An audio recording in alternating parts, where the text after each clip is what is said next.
Hello السلام علیکم، this is advocate Muhammad Shafiq. Welcome to my YouTube channel. جیسے آپ لوگوں کو پتہ ہے کہ ہم نے constitution and political history of Pakistan by Hamid Khan, اس پہ ہم نے لیکچر سیریز سٹارٹ کیا ٹاپک وائز. 2 ٹاپک ہم نے آلریڈی کور کیے. آج ہم تیسرا topic legislative and control by the British parliament, اس پہ ہم بات کریں گے. لیکن اس کو سمجھنے کے لیے سب سے پہلے 2 ٹاپک ریوائز کریں گے. اس میں پہلے ٹاپک میں انٹروڈکشن میں ہم نے کہا تھا کہ برٹش مسلمس سب کانٹیننٹ میں کیسے آئے تھے. حضور پاک صلی اللہ علیہ وسلم کے دور میں ہی ہم نے بات کی تھی کہ کچھ عرب سیلر اور ٹریڈرز آئے تھے، اور پھر محمد بن قاسم کی فتوحات کا ذکر، پھر اس کے بعد شہاب الدین محمد غوری کا 1192 والی جو دہلی کی فتح کرنا، اور اس کے بعد دہلی سلطنت قطب الدین ایبک جو فاؤنڈر ہے اس کا، وہ کیسے قائم ہوئی اور اس نے کیسے حکومت کی. ایڈمنسٹریٹو اسٹرکچر اس کا ہم نے دیکھا، جوڈیشرل، اور یہ ساری چیزیں ہم نے دیکھی اس میں بھی. پھر اس کے بعد مغل کا جو فاؤنڈر ہے بابر، اس کا ہم نے ذکر کیا. پھر اس کے بعد اکبر کا ذکر کیا، اس کی جو حکومت کے طرز تھے وہ سارے ہم نے دیکھے. پھر اورنگزیب کا، اس کے بعد ہم نے احمد شاہ ابدالی کا بھی ذکر کیا تھا پانی پت میں، جو 1761 میں انہوں نے جنگ لڑی تھی. اچھا، ایک یہاں پر MCQs ہے کہ اکثر یہ آتا ہے کہ یہ کیا کہتے ہیں، میسور میں جو لڑائی ہوئی تھی ٹیپو سلطان کب شہید ہوئے تھے. یہ MCQs میں نے خود بھی دیکھا کافی پیپروں میں. 1799 میں وہ جو ہم نے جنگ کی ذکر کی تھی کہ ایسے ہی پھر ان کو شکست دے کے برٹش نے یہاں پر حکومت کیسے قائم کی. پھر اس کے بعد ہم نے برٹش کیسے انڈیا میں آئے تھے، یہ دوسرا ٹاپک تھا. کیسے ادھر ایکسپینڈ ہوئے. پہلے ایسٹ انڈیا کمپنی جو کہ جسٹ اسپائسیز کے ٹریڈ کے لیے ادھر سب کانٹیننٹ میں آئی تھی، اور ان کو ایک چارٹر کے ذریعے یہ پاور ملا تھا. ان کا جو ٹیریٹوریل ایکوزیشن کا کوئی ارادہ نہیں تھا، لیکن چونکہ یہاں پر ان کو ایسا ہی موقع دے دیا گیا کہ انہوں نے یہاں پر ٹیریٹوریل ایکوزیشن ڈفرینٹ ایریاز میں اپنی کمپنیز قائم کر کے وہاں پر بعد میں پورے ہندوستان پر بر صغیر پر انہوں نے اپنی حکومت قائم کی. آج ہم وہ ڈفرینٹ لیجسلیشنز کا ذکر کریں گے جس کے ذریعے انہوں نے ملکہ برطانیہ کا کنٹرول، یعنی برٹش گورنمنٹ کا کنٹرول سب کانٹیننٹ پہ آ گیا تھا.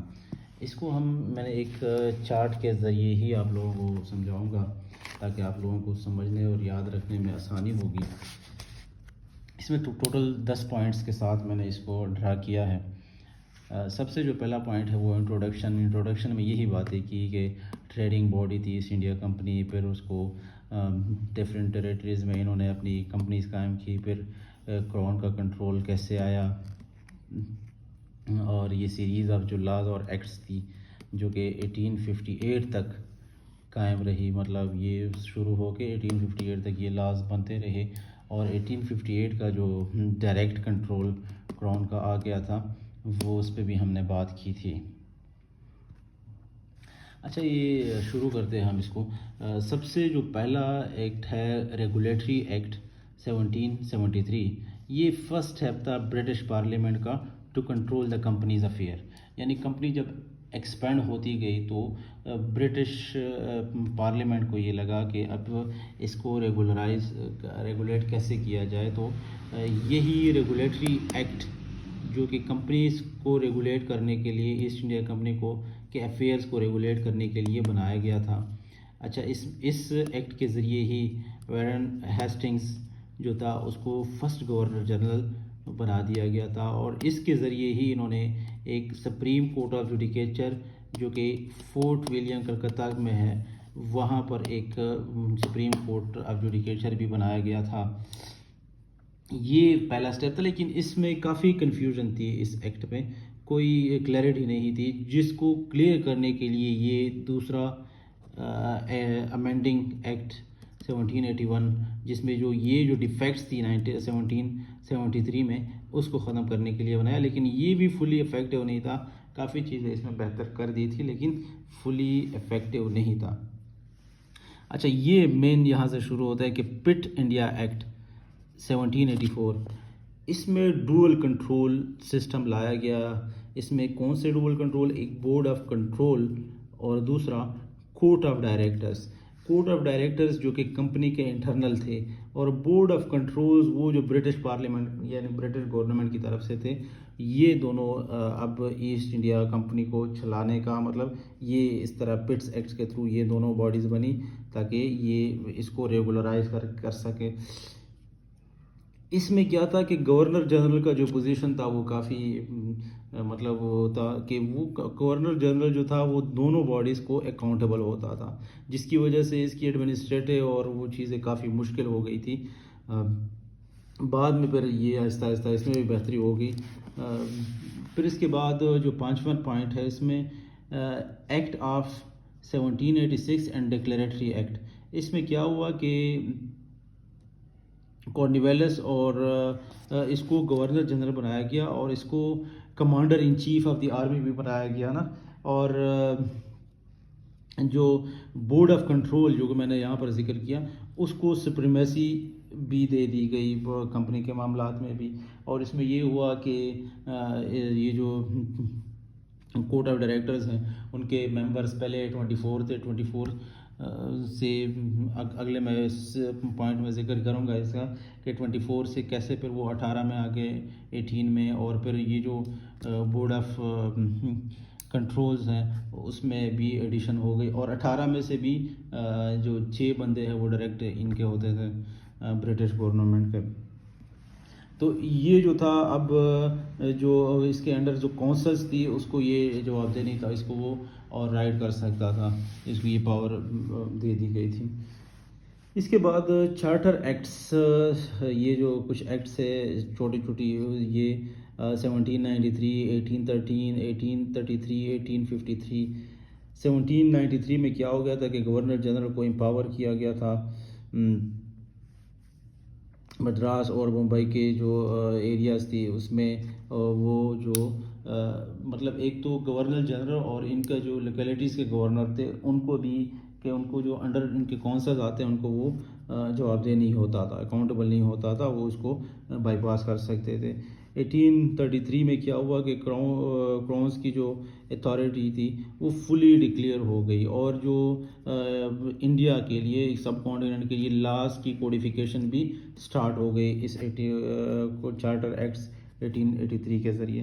اور پھر اس کے بعد چارٹر ایکٹس 1853 میں کمپنی کی جو اتھارٹی تھی وہ ریڈیوز ہو گئی، اور جو برٹش گورنمنٹ جو ہے اس کا جو اثر و رسوخ تھا وہ مزید بڑھ گئی. وہ اتھارٹی کیسے ریڈیوس ہو گئی کہ اس کی جو بورڈ آف یہاں پر ہم نے ذکر کیا board of court of directors, اس میں سے جو 24 ممبر ہوتے تھے ان کو کم کر کے 18 ہو گئے. اور برٹش گورنمنٹ کے جو نامینیز تھی 6 نامینیز اس میں وہ 18 میں بھی وہی انکلوڈ ہوتے تھے. تو اس طرح آہستہ آہستہ کمپنیز کے جو معاملات ہیں وہ برٹش گورنمنٹ کے انڈر آتے گئے. پھر 7ویں نمبر پہ گورنمنٹ آف انڈیا ایکٹ 1800، یہ جو تھا اس کے ذریعے سپریم کورٹ اسٹیبلش کی گئی مدراس میں، اور اس میں جو ریزڈکشن جو تھا وہ مدراس، بنگال اور ممبئی کے جو کورٹس کی جو ریزڈکشن ہے وہ بھی بتائی گئی تھی. اچھا 8ویں نمبر پر ہمارے پاس آتا ہے 1857 کے جو ریوالٹس تھے، جو بغاوت ہوئی، جنگ آزادی جس کو ہم کہتے ہیں، اس کے ذریعے اور اس میں کیا ہوا اور اس کے بعد کیسے کمپنی کیسے بڑھی. اس میں یہ تھا کہ کمپنی کا جو کنٹرول تھا وہ ریبیلینس کے ساتھ ختم ہو گیا، اور پھر برٹش نے اسی بہانے کو مطلب یہ ریبیلینس جب سٹارٹ ہوئی اس میں اس کو بہانہ بنا کر ہی انہوں نے فل کنٹرول انڈین سب کانٹیننٹ کا حاصل کیا. بہادر شاہ ظفر جو تھا اس کو ڈی تھرون کیا گیا، اس کو ہٹا دیا گیا. کمپنی جو تھی اس کا جو رول تھا وہ فارملی اینڈ ہو گیا، اور برٹش کراؤن کا فارملی تو 1858 میں آپ کو آگے بتاؤں گا کہ آخری جو میٹنگ تھی وہ بھی 1858 میں کمپنی نے کر کے کوئین کو جو فارملی ہینڈ اوور کیا تھا یہ کمپنی کے معاملات سب چیزیں. اچھا 9 نمبر پہ government of Indian act 1858 and queen's proclamation. یہ جو ہے یہاں پر اس ایکٹ کے ذریعے ہی فارملی کوئین کو مطلب ایک پاور مل گیا اور برٹش یہ انڈین سب کانٹیننٹ برٹش کی کالونی بن گئی. اس میں ڈوئل جو کنٹرول تھا وہ ایبالش ہو گیا. Secretary of state governor general کی جگہ سیکٹری آف اسٹیٹ بنایا گیا ایک پوزیشن. اچھا پروکلیمیشن کا جو 1858 تھا اس میں کچھ رائٹس دیے گئے ادھر لوکل کو. اس میں religious freedom, equality before the law, property اور جو ٹریڈیشنل چیزیں تھیں ان کو بھی پروٹیکشن کی ضمانت دی گئی تھی اس ایکٹ کے ذریعے. اب اس کے کنکلوژن کو اگر دیکھیں تو اس میں یہی ہے کہ دیکھو کہ کیسے مختلف اوقات میں مختلف ایکٹس آتی گئی اور آہستہ آہستہ جو ایک کمپنی تھی, پہلے تو اس چیز کو دیکھو کہ ایک کمپنی جو کہ ٹریڈ کے لیے آئی تھی اور یہاں پر جو گورنمنٹس تھی وہ آپس میں لڑائی جھگڑے اور پراپر ایڈمنسٹریشن نہ ہونے کی وجہ سے کیسے ایک کمپنی پوری سب کانٹیننٹ, نہ کہ جس چھوٹی کنٹری نہیں بلکہ ایک سب کانٹیننٹ کو کیسے اپنے کنٹرول میں لیتی ہے, اور پھر اس کے ذریعے ہی برٹش نے مختلف اوقات میں کیسی لیجسلیشن کر کے کیسے ایسٹ انڈیا کمپنی کو اپنے ہاتھ میں لے کے یہاں پر انڈین سب کانٹیننٹ کو کیسے اپنی کالونی بنائی. تو ہوپ فلی آپ لوگوں کو اس کا سمجھ آیا ہوگا. آپ لوگ اس کو 1-2 دفعہ دیکھو گے تو آپ لوگوں کے مائنڈ میں یہ ساری چیزیں بیٹھے گی. اگر اس میں کوئی کمی بیشی یا کوئی ایڈیشن ہے تو آپ لوگ وہ کمنٹ میں لازمی بتائیں, اور انشاءاللہ ہم اس لیکچر سیریز کو ایسے ہی کنٹینیو کریں گے. لیکن آپ لوگوں کا اس میں سپورٹ چاہیے کہ آپ لوگ اس کو اپنے دوستوں کے ساتھ شیئر کرو اور لائک, سبسکرائب اور بیل آئیکن کو بھی ساتھ میں پریس کرو. Thank you so much for watching the video.